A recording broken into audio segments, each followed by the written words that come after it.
കഴിഞ്ഞ 5 ദിവസമായിട്ട് ലോകത്തിലെ തന്നെ ബെസ്റ്റ് ആൻഡ് ഫാസ്റ്റ് ആയിട്ടുള്ള മെക്കാനിക്കൽ കീബോർഡാണ് ഞാൻ യൂസ് ചെയ്ത് വരുന്നത്. ഇതാണ് Keychron K6, ഒരു കംപ്ലീറ്റ് വയർലെസ് മെക്കാനിക്കൽ കീബോർഡാണ്. ഈ ഒരു കീബോർഡിന്റെ പ്രത്യേകത എന്താണെന്ന് വെച്ചാൽ മാക്കിലും വിൻഡോസിലും ഒരേപോലെ വർക്ക് ആവുന്ന രീതിയിലാണ് ഇത് ഡിസൈൻ ചെയ്തിട്ടുള്ളത്. ഗേറ്ററോൺ ബ്ലൂ സ്വിച്ചസ് ആണ് ഇതിനകത്ത് യൂസ് ചെയ്തിട്ടുള്ളത്. ബ്ലൂ സ്വിച്ച് എന്താണെന്ന് അറിഞ്ഞൂടാന്നുണ്ടെങ്കിൽ ഇതാ ഈ സൗണ്ട് ഇല്ലേ, ഇത് ബ്ലൂ സ്വിച്ചസിലാണ് കിട്ടുന്നത്. ഫിസിക്കലി നോക്കുന്ന സമയത്ത് ഒരു അലുമിനിയം ഫ്രെയിം ആണ് നമ്മുടെ കീബോർഡിന് കൊടുത്തിട്ടുള്ളത്. ഒരു 65% കീബോർഡാണ്, അതായത് നം പാഡ് ഇതിൻ്റെ അകത്ത് വരില്ല. അതുപോലെ തന്നെ ഇതിന്റെ ഒരു ആം റെസ്റ്റ് കൂടി ഞാൻ വാങ്ങിച്ചിട്ടുണ്ട്. അത് Keychron എന്ന് പറഞ്ഞിട്ടുള്ള ഒരു ലോഗോയും ഒരു നല്ല ഒരു ക്വാളിറ്റി ഉള്ള ഒരു തടിയിലാണ് ഇത് ഉണ്ടാക്കിയിട്ടുള്ളത്. ഭയങ്കര കംഫർട്ടബിൾ ആണ്. നിങ്ങൾക്ക് ചിലപ്പോൾ തോന്നും കുഷ്യൻ ഉള്ള ആം റെസ്റ്റ് ആണ് നിങ്ങൾക്ക് ഏറ്റവും നല്ലത്. പക്ഷെ അങ്ങനെയല്ല. ഏറ്റവും ബെസ്റ്റ് എന്ന് പറയുന്നത് Keychronന്റെ കൂടെ നിങ്ങൾക്ക് പർച്ചേസ് ചെയ്യാൻ പറ്റുന്ന ഇതാണ്. കോഡ് ചെയ്യുന്നവരാണ്, ഒരുപാട് സമയം ടൈപ്പ് ചെയ്യുന്നവരാണെന്നുണ്ടെങ്കിൽ ഈ ആം റെസ്റ്റ് ഭയങ്കരമായിട്ട് ഹെൽപ്ഫുൾ ആയിട്ട് വരും. അതുപോലെ തന്നെ ഈ ഒരു K6 എന്ന് പറഞ്ഞിട്ടുള്ള Keychron K6 എന്ന് പറഞ്ഞിട്ടുള്ള കീബോർഡിനെ നിങ്ങൾക്ക് 2 തരത്തിൽ നിങ്ങൾക്ക് ലെവിറ്റേറ്റ് ചെയ്ത് വെക്കാൻ പറ്റും. അതായത് ആംഗിളിൽ വെക്കാൻ പറ്റും. ഒന്ന് ഒരു ചെറിയൊരു ആംഗിൾ നിങ്ങൾക്ക് സെറ്റ് ചെയ്യാം. അതുപോരാ നിങ്ങൾക്ക് കുറച്ചുകൂടി ഒരു പൊക്കം വേണമെന്നുണ്ടെങ്കിൽ അല്ലെങ്കിൽ ഒരു സ്ലാൻഡിങ് വേണമെന്നുണ്ടെങ്കിൽ ഇതിന്റെ 2ാമത്തെ ക്ലിപ്പ് എനേബിൾ ചെയ്തിട്ട് നിങ്ങൾക്ക് കുറച്ചുകൂടി പൊക്കം വരുത്താനായിട്ട് സാധിക്കും. K6ന്റെ ലെഫ്റ്റ് സൈഡിലായിട്ട് ഒരു ടൈപ്പ് സി പോർട്ടാണുള്ളത്. ഇത് നമുക്ക് വയേർഡ് ആയിട്ട് യൂസ് ചെയ്യാനും അതുപോലെ തന്നെ ഈ കീബോർഡ് ചാർജ് ചെയ്യാനുമായിട്ട് ഉപയോഗിക്കാം. ഈ വയേർഡ് ആയിട്ട് ഉപയോഗിക്കണം എന്തിനാണെന്ന് ചോദിച്ചു കഴിഞ്ഞാൽ, ഇൻ കേസ് ഇതിന്റെ ചാർജ് തീർന്നു പോയി കഴിഞ്ഞാൽ നിങ്ങൾ വയേർഡ് ആയിട്ട് ഉപയോഗിക്കണം. അതല്ലാന്നുണ്ടെങ്കിൽ നിങ്ങൾ എന്താ ചെയ്യേണ്ടതെന്ന് അറിയാമോ? നിങ്ങൾക്ക് ഗെയിം കളിക്കാനായിട്ട് നിങ്ങൾ പ്ലാൻ ചെയ്യുന്നുണ്ടെങ്കിൽ ഈ ഒരു കീബോർഡിനെ വയേർഡ് ആയിട്ട് കണക്ട് ചെയ്താൽ മാത്രമേ മാക്സിമം ഇൻപുട്ട് ലാഗൊന്നും ഇല്ലാണ്ട് നിങ്ങൾക്ക് യൂസ് ചെയ്യാനായിട്ട് പറ്റുള്ളൂ. ടൈപ്പ് സി പോർട്ടിന്റെ തൊട്ടടുത്തായിട്ട് നമുക്ക് വിൻഡോസ്, മാക് അല്ലെങ്കിൽ ഫോണിൽ നിങ്ങൾക്ക് കണക്ട് ചെയ്യാനായിട്ടുള്ള ടോഗിൾ ബട്ടൺ ഉണ്ട്. നിങ്ങൾ വിൻഡോസ് ആണ് ഉപയോഗിക്കുന്നുണ്ടെങ്കിൽ വിൻഡോസിലേക്ക് എനേബിൾ ചെയ്ത് വെക്കുക. നിങ്ങൾ മാക് ആണ് ഉപയോഗിക്കുന്നുണ്ടെങ്കിൽ മാക്കിലേക്ക് ആക്കുക. ഇനി നിങ്ങൾക്ക് അതിനെ ഓഫ് ആക്കാനും ഓൺ ആക്കാനും കേബിൾ മോഡിലേക്ക് ആക്ടിവേറ്റ് ചെയ്യാനുമുള്ള ഒരു സ്വിച്ച് കൂടി കൊടുത്തിട്ടുണ്ട്. നേരത്തെ പറഞ്ഞ പോലെ തന്നെ ഗേറ്ററോൺ ബ്ലൂ സ്വിച്ചസ് ആണ് ഇതിനകത്ത് ഉപയോഗിച്ചിട്ടുള്ളത്. പിന്നെ ഒരു RGB ബാക്ക്ലിറ്റ് കൂടി ഉണ്ട്. അതായത് ഈ കീബോർഡിന് ലൈറ്റ് കത്തും. നിങ്ങൾക്ക് കാണാൻ പറ്റുമോ അറിയില്ല. നിങ്ങൾക്ക് കീബോർഡിൽ കാണാൻ പറ്റും. ഇതാക്കണ്ടോ, ഒരു ബാക്ക്ഗ്രൗണ്ടിൽ അല്ലെങ്കിൽ കീയിൽ ലൈറ്റ് തന്നിട്ടുണ്ട്.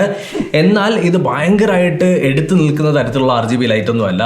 നമ്മുടെ ഗെയിമിംഗ് കീബോർഡിലൊക്കെ ഉള്ളതുപോലെ ഇത് കുറച്ചുകൂടി മിനിമൽ ആയിട്ട് ഒരു വർക്ക് സ്റ്റേഷനിൽ ഉപയോഗിക്കാം, അല്ലെങ്കിൽ നിങ്ങളുടെ പ്രൊഡക്ടിവിറ്റി രീതിയിൽ ഉപയോഗിക്കാം. മിനിമൽ ഡെസ്ക് സെറ്റപ്പിലൊക്കെ ഭയങ്കരമായിട്ട് ചേരുന്ന രീതിയിൽ മിനിമൽ ആയിട്ടാണ് ചെയ്തിട്ടുള്ളത്.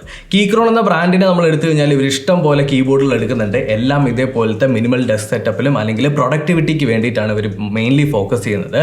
കോഡ് ചെയ്യുന്നവർക്കും അല്ലെങ്കിൽ ഒരുപാട് ടൈപ്പ് ചെയ്യുന്നവർക്കും കണ്ടന്റ് ക്രിയേറ്റേഴ്സിനെല്ലാം അവരുടെ ഡെസ്ക് സെറ്റപ്പിൽ ഭയങ്കര ആപ്റ്റ് ആയിട്ട് ഇരിക്കാൻ വേണ്ടിയിട്ടാണ് ഇവർ ഇങ്ങനെ ഒരു കീബോർഡ് സെറ്റ് ചെയ്തിട്ടുള്ളത്. നമ്മുടെ ഈ K6 നോക്കിക്കഴിഞ്ഞാൽ ഇതിൻ്റെ അകത്ത് കമാൻഡും കൺട്രോളും ഓപ്ഷനും അവർ കൊടുത്തിട്ടുണ്ട്. ഇൻ കേസ് നിങ്ങൾ മാക്കിലാണ് ഉപയോഗിക്കുന്നതെന്നുണ്ടെങ്കിൽ കമാൻഡ് യൂസ് ചെയ്യാൻ വേണ്ടിയിട്ട് കമാൻഡ് സ്വിച്ചും അതുപോലെ തന്നെ വിൻഡോസ് യൂസ് ചെയ്യുന്ന സമയത്ത് കൺട്രോൾ സ്വിച്ചും നമുക്ക് ഉപയോഗിക്കാനായിട്ട് പറ്റും. ഇതെല്ലാം ഓട്ടോമാറ്റിക്കലി നിങ്ങൾ വിൻഡോസിലാണ് കണക്ട് ചെയ്യുന്നതെന്നുണ്ടെങ്കിൽ കൺട്രോൾ ഓട്ടോമാറ്റിക്കലി അത് അസൈൻ ചെയ്തോളും. അതുപോലെ തന്നെ മാക്കിലാണെന്നുണ്ടെങ്കിൽ കമാൻഡിലേക്ക് ഓട്ടോമാറ്റിക്കലി അസൈൻ ചെയ്തോളും. ഇനി എൻ്റെ ഒരു യൂസേജ് എക്സ്പീരിയൻസ് പറഞ്ഞുതരാം. ഇതിൻ്റെ അകത്ത് നമ്മളിങ്ങനെ സൈഡിൽ നിന്ന് നോക്കിക്കഴിഞ്ഞാൽ ഓരോ കീയും പ്ലേസ് ചെയ്തിട്ടുള്ള ഹൈറ്റ് നമുക്കിങ്ങനെ കാണാൻ പറ്റും. ഏറ്റവും ബെസ്റ്റും ഫാസ്റ്റ് ആയിട്ടുള്ള നമ്മുടെ വിരലുകളുടെ മൂവ്മെൻറ്റിന് വേണ്ടിയിട്ട് അവർ സ്പെഷ്യലി ഡിസൈൻ ചെയ്ത് വെച്ചിട്ടുള്ളതാണ് ഈ ഒരു കീബോർഡ് എന്ന് പറയുന്നത്. ഇത് മറ്റ് കീബോർഡുകൾ നിങ്ങൾ ഉപയോഗിച്ച് കഴിഞ്ഞാൽ ഈ ഒരു ലെവലിലുള്ള ഒരു സ്പീഡ് നിങ്ങൾക്ക് കിട്ടില്ല ടൈപ്പ് ചെയ്യുന്ന സമയത്ത്. ഇനി ടൈപ്പ് ചെയ്യുന്ന സമയത്തുള്ള സൗണ്ട് നിങ്ങൾക്ക് ഒന്നുകൂടി കേൾക്കണമെന്നുണ്ടെങ്കിൽ ഞാൻ ജസ്റ്റ് ഒരു സാമ്പിൾ കാണിച്ചു തരാം.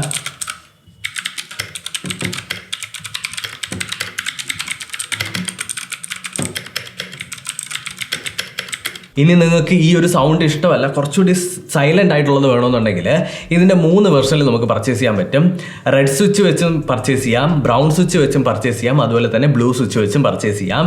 ഇപ്പോൾ നിങ്ങൾക്ക് കുറച്ചുകൂടി സൈലൻ്റ് ആയിട്ട് വേണമെന്നുണ്ടെങ്കിൽ നിങ്ങൾക്ക് ഇതിൻ്റെ റെഡ് സ്വിച്ച് എടുക്കാവുന്നതാണ്.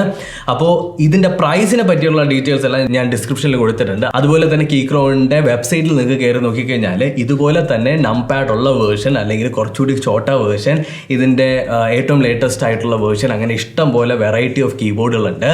ഇതിൻ്റെ ഏറ്റവും വലിയ പ്രത്യേകത എന്താണെന്ന് വെച്ചാൽ നിങ്ങളുടെ ഒരു മിനിമൽ ഡെസ്ക് സെറ്റപ്പ് ഒക്കെയാണ് നിങ്ങൾ പ്ലാൻ ചെയ്യുന്നത്. നിങ്ങളൊരു ഗ്രേ കളറിലുള്ള തന്നെ ഒരു ഡെസ്ക് മാറ്റൊക്കെയാണ് ഇട്ടിരിക്കുന്നതെന്നുണ്ടെങ്കിൽ ആ ഡെസ്ക് മാറ്റുമായിട്ട് ഭയങ്കരമായിട്ട് ഇണങ്ങി ചേരുന്ന രീതിയിൽ ഈ ഒരു കീബോർഡ് നമുക്ക് വയ്ക്കാൻ പറ്റും.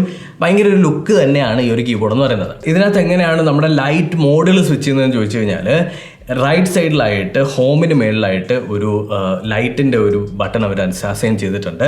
അതിൽ ക്ലിക്ക് ചെയ്ത് കഴിഞ്ഞാൽ പല തരത്തിലുള്ള ലൈറ്റ് മോഡുകളിലേക്ക് പോവും.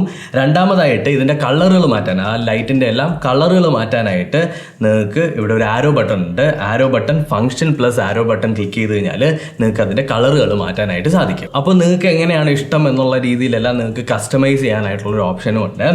പിന്നെ എനിക്ക് നംപാഡ് അധികം ഞാൻ പ്രിഫർ ചെയ്യാറില്ല. എനിക്ക് ഭയങ്കര കോമ്പാക്റ്റ് ആയിട്ട് ഇരിക്കുന്നതാണ് ഇഷ്ടം. പക്ഷേ ചിലരുണ്ട് നംപാഡ് ഇല്ലാതെ അവർക്ക് പറ്റൂല. അപ്പോൾ അങ്ങനെയുള്ളവർക്ക് ആ രീതിയിൽ ചൂസ് ചെയ്യാവുന്നതാണ്.